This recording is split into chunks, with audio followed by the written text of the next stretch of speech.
So we don't want people seeing us doing this, you know? Fiercely protected. This gate right here is what we'll normally go through. And hidden from view. It's like sometimes come to this place because it's a good squat. We're led to what's called a squat, where Bradley sometimes sleeps. It's hardly his, but it's all he has. I did run away from my parents' house, but that's only because they were mentally and physically abusive. More than 1.5 million teenagers run away or are kicked out of their homes every year. They flee one set of problems and find others. We need jobs, we need ways to earn money, we need to have an apartment or a house or a solid place to call home. You don't have that now. None of us do. By us, he means these guys, bound by hard luck and homelessness. Many are runaways. Their Salt Lake City refuge is run by Volunteers of America, Utah. Immediately want to go back to school. Zachary Bale oversees outreach efforts. We've seen more recently as some of these economic forces have kicked up in the economy, kids being either kicked out or leaving because of financial distress in the family. Over the last 2 years, Volunteers of America, Utah have seen the number of youths they serve double, from around 400 a year to more than 800. And they say the timing during the recession is no coincidence. This was my first squat place.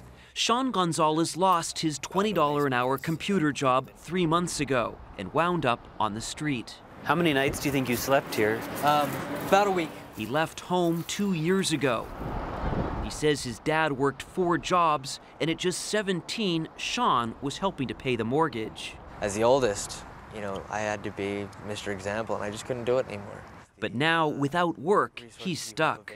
It's tough. Tough to find a job. It's a lot tougher than I thought it was going to be. How much have you been looking? Every day.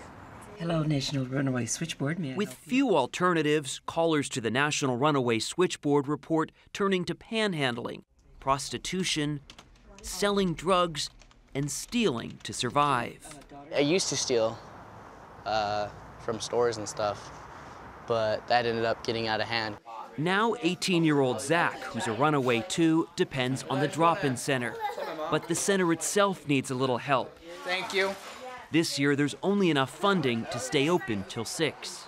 And we offer them what we can to help them stay warm, stay safe. That's all we can do. Yeah, this is actually one of my buddy's old squats, which was right When here. night falls, it's time to find a place to sleep again.